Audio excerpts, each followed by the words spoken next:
Hello, how you doing? Good morning. It's Phil Thatch, and I'm here on the gravel road that leads to the Summit Knobs Equestrian Trail.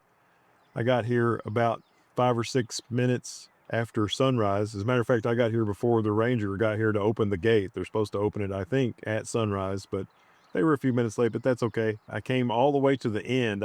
Stopped at a few of my favorite spots along the way and didn't see anything, and I came all the way to the end and got a white-throated sparrow pretty much right away.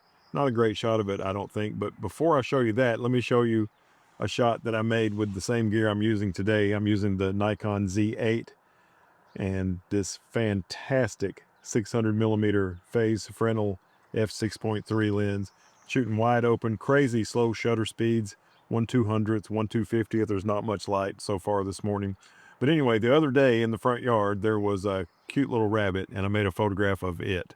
Okay, we'll start with the cute yard bunny that I took a picture of 4 or 5 days ago with this same lens, the 600 millimeter f6.3. This is 1/400th of a second, wide open at 6.3 and ISO 560.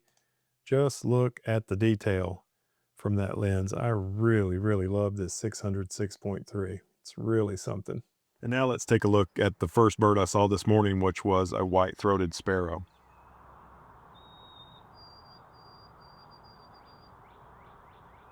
Here's the white-throated sparrow. This is 1/200th of a second, wide open at 6.3, and the ISO is 7,200. Not much light.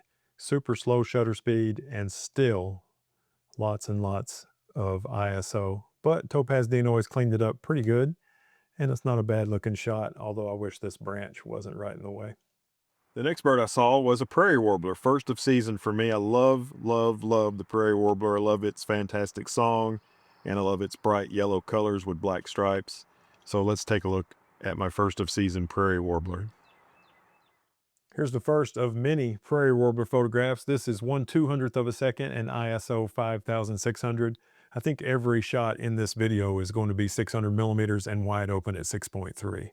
Second prairie warbler shot. I just love these little birds. They're really cool. 1/200th of a second, 5000 ISO. Same settings for this one, a little different pose.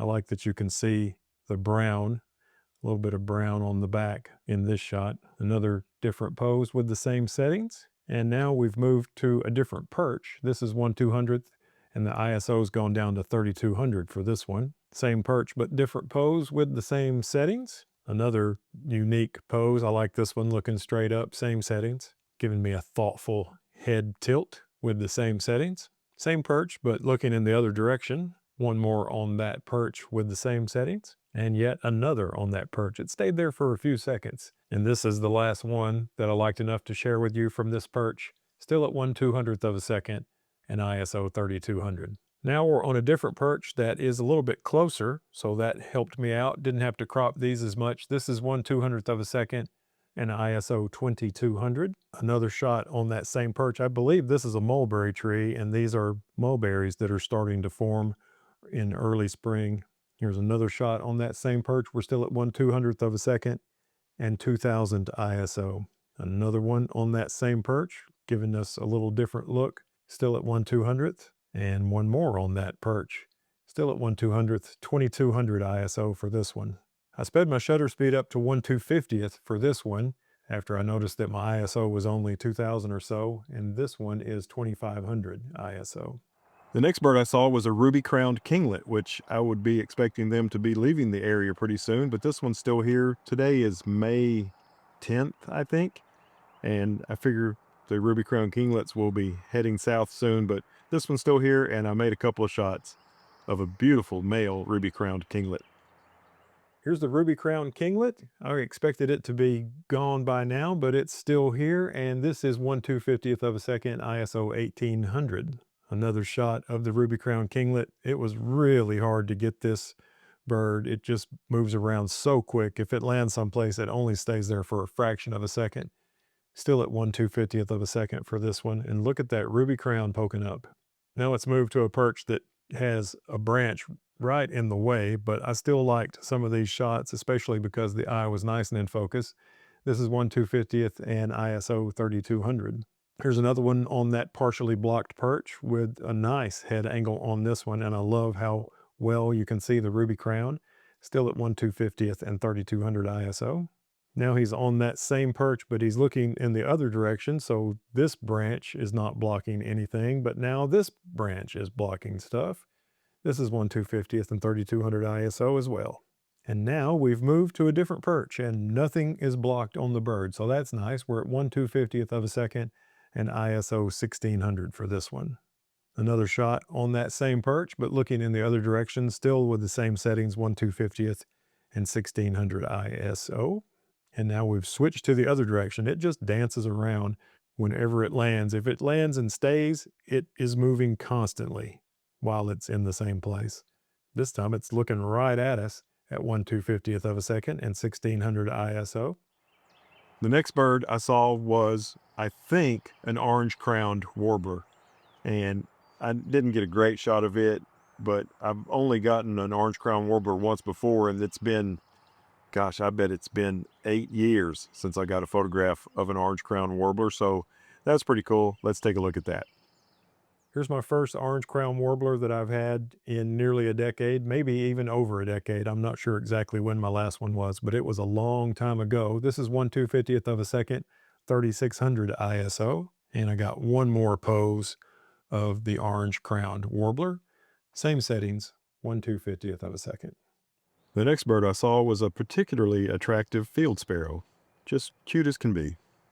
Here's the field sparrow. Doesn't it look cute all puffed up there on that branch? This is 1/250th of a second and ISO 2200. And I got one more of the cute little puffed up field sparrow. I love the subtle colors in this bird. I think I like this pose better.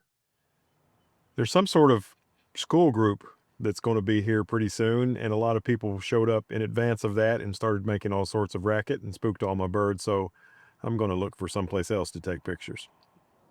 Well, I'm here now at Enterprise South Nature Park, and I was just kind of rolling around through here because things got too crowded back at the Summit Knobs Equestrian Trail, which is technically also a part of Enterprise South Nature Park, but it's accessed from a totally different area.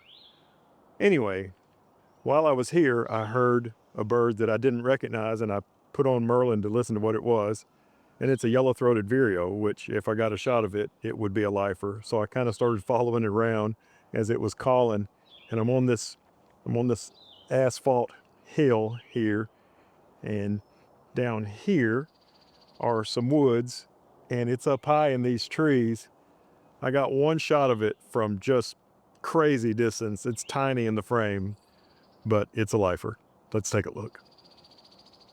And there's my first ever photograph that I've shared of a yellow-throated vireo. How cool is that? This is 1/800th of a second. I had a little bit more light, thankfully, by this time of the day, and the ISO is 1000.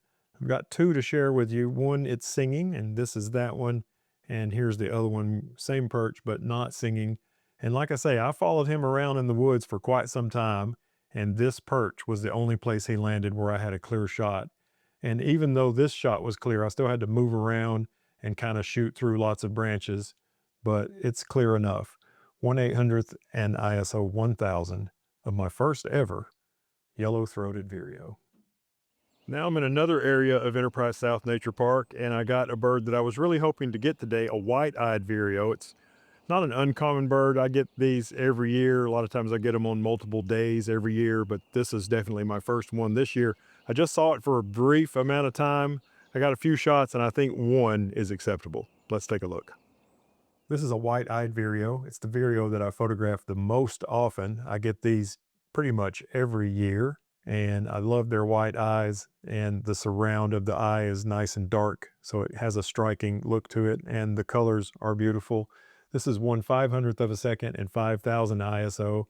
The trouble with these birds is they often hang around deep in a thicket, but I did get this one shot that wasn't blocked too much and was nice and in focus. I only had it in my sights for just a couple of seconds before it flew off, but I was happy to get my first white-eyed vireo of the season. Well, I'm back home now after what I would describe as a successful morning of spring bird photography. Really enjoyed using the Z8 today with the 600 PF. Man, what a great combination this is. Today I used a custom box. I used the C2 box, which I've designed to be as small as possible. It basically looks like single point, but you still get bird eye tracking. So with that single point, I can cut through the brush and get the focus on the bird. And once it finds the bird and realizes it's a bird, it'll move the focus point to the eye. And I always just keep that right in the center. With a full frame camera, you're going to be doing cropping anyway, so I can crop for composition in post. I don't have to worry with these small birds, and especially from a distance, I don't have to worry about composing while I'm making the shot. I just try to get the shot and then I'll compose in post. There's always cropping with small birds. I appreciate you watching this video. If you liked it at all, reach down and hit the thumbs up button. And if you want to see some more stuff like this, subscribe and hit the bell. And as always, I look forward to seeing you in my next video. Thanks for watching. Have a great day. Bye-bye.